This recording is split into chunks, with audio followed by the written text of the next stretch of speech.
Walking out the box store, they did not have the automatic transmission that would fit our vehicle. It said they had it online, but we're off to a different location. Check it. I had to go to O'Reilly and get the 19 bolt hold transmission pan gasket. We went to AutoZone, got ourselves a filter. So we got back from the store. We got 8 quarts or 2 gallons of the CVT transmission fluid. Because, so if you just have the drain plug, it's like 4.5, maybe 5 quarts of oil that you refill with. But because I dropped the pan, I believe it's gonna be that 6, give or take. But essentially what we're gonna do is we're gonna measure how much we took out and just put that much back in and see where that goes. But if there is a question at all, you would want to underfill rather than overfill, because overfill will cause the bubbles. It won't cause the proper whatever to happen, and then the CVT may prematurely fail. So always underfill rather than overfill. But here we go. Let's go see what we can do. Yeah, and as far as value goes, we spent $23 on 1 gallon of CVT transmission fluid. We got 2 of those, so the total was like 53, something like that with tax. We got the $25 gasket, which we probably could have done without, but we got to get that because it's a new gasket. You can't put an old gasket on. No, it's not gonna happen, especially for the transmission fluid. And then we got a $10 filter for the transmission. And since it's not really making sludge, it's usually like the tiny bits of clutch particles and things like that that the filter aren't really gonna pick up in the first place. But still, if there's a job to be done, we're gonna do it. So that's the finances there. We got 10 for the filter, 25 with tax. It was like 27 for the gasket, and then $50 for well, technically I guess you could kind of get away with 20, 30, about 30 bucks for the fluid, give or take here. But yeah, that's the finances. Here we are underneath the transmission pan, and we do not have a bolt here. So it looks like we are going to have to take off each of these bolts here for the transmission pan. We have a 19 bolt gasket, not the 18 bolt. And now I've got about half the bolts on the front taken out right there up near the top. You can see it's somewhat leaking into the pan. Now I'm going to continue to work on the back and probably try to hold the front up while I get these bolts out here, and then drop the whole thing into the pan, strain that out in the Hyper Tough, we're good to go. And we just pulled the pan off here, as you can see. Got the 2 magnets in there, about to clean that up. Count your holes. Our gasket is 19 holes. So the one at AutoZone and Advanced Auto will not fit. O'Reilly's actually has the part I need that has the 19 holes.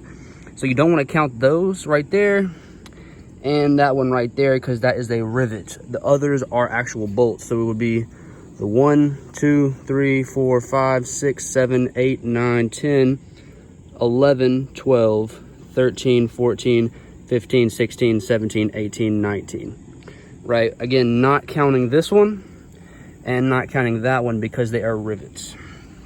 And you can also see just by counting the bolts there that there's 19 bolts.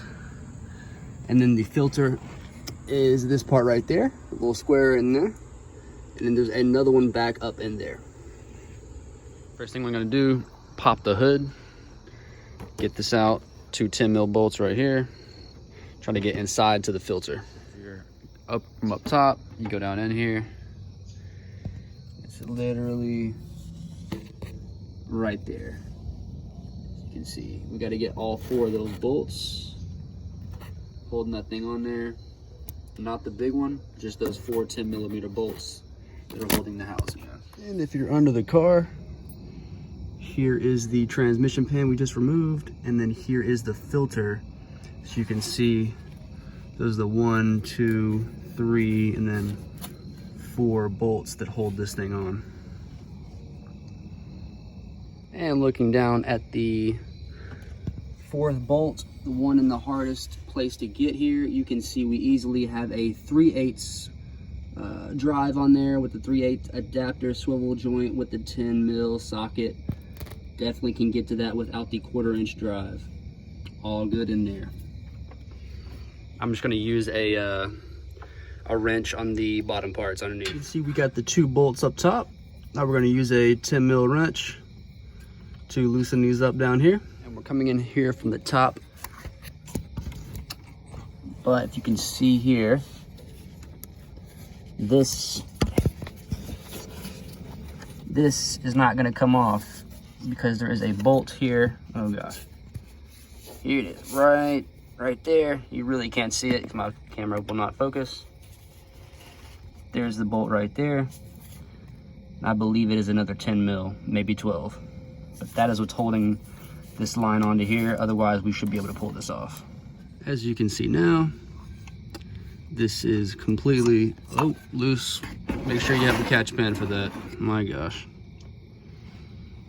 This thing is completely loose.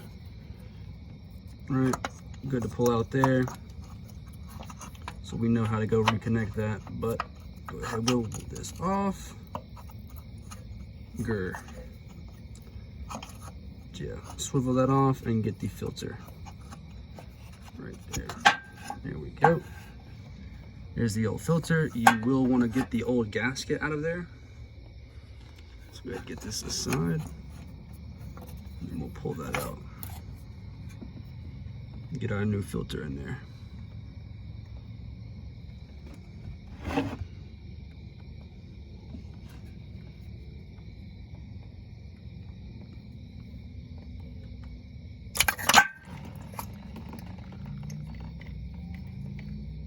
Yeah, didn't get the filter. Still got to get that filter, or the gasket in there.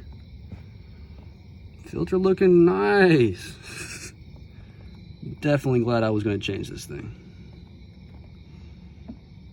All right, and we got the Duralast TF246 part number if you need it. It's like 10 bucks from the AutoZone. Here goes. You got the gasket on that one side, right? Put the gasket side in there, can't go wrong. Feel free to put some AT automatic transmission fluid on the end if you'd like. Here we go. Kind of had to wiggle it back and forth, put more pressure on it with my whole hand, but it is in there. About to put the cap on and the bolts. Now I'm going to replace the filter that had the hard line on there. This is the bolt that held the hard line in, by the way. Still the 10 mil bolt. Looks very similar to what we've been working with in this process, but there is where that goes. Obviously you cannot see because my hand is in the way. That's where we're going here, right? And there you got the filter, you got the hard line. And here we are with the hard line installed there at the end, and then we're gonna fit that one last bolt right there. It's probably the hardest part of the step here.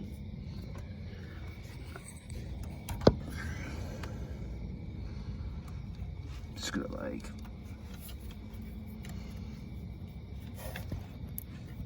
try to float this in here. I'm not gonna act like this is not extremely difficult. But boom, I got you. What was that? 10 seconds in there. Just get that to get the threads to latch, and we're in there. Boom.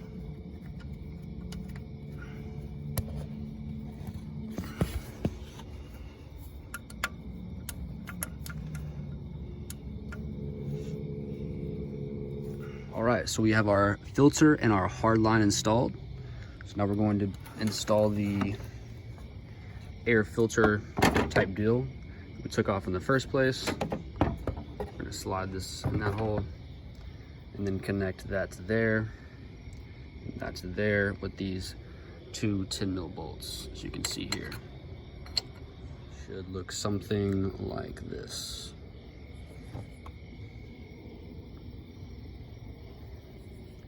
And here is our 19-hole pan here with our 2 magnets. Not too bad. Still pick these things up here. Want to clean those up. The magnets removed, somewhat cleaned. Don't forget to place the magnets right back into the little divots there. You see there's like 2 bumps.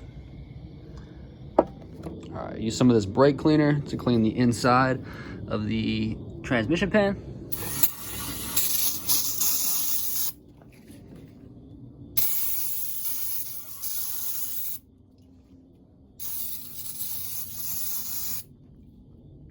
All right, that's plenty.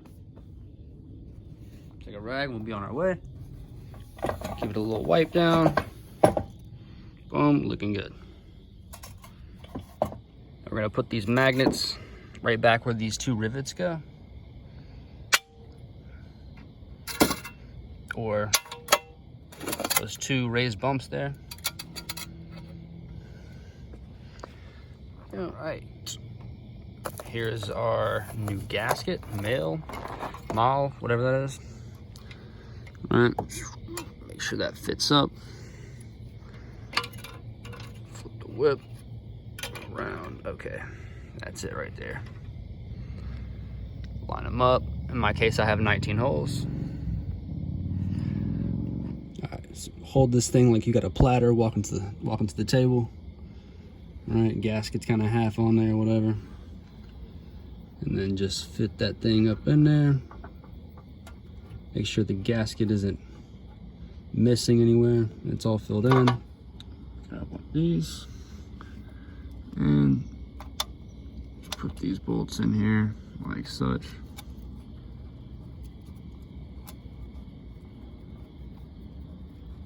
Obviously you want to use a tool, but kind of go in a crisscross pattern. Get them bolts in there. And here we are, took the dipstick out of the transmission. We have our funnel in there. Today we're gonna be using the Castrol Transmax CVT Universal Synthetic. They didn't have the Valvoline, so we're just gonna use this stuff. But basically what you're looking for is if this is compatible with NS2 CVT. Here we go. We're gonna be looking for Nissan CVT fluid NS3, NS2, and NS1. And we are NS2 here, so this works for us. And we took about, I would say, 8 quarts. So we're gonna put about 7.5 in, maybe just a little under to be safe, and then we can add from there, obviously, but you cannot take away once you add. But here we go. About to put both of these in there, give or take a little less.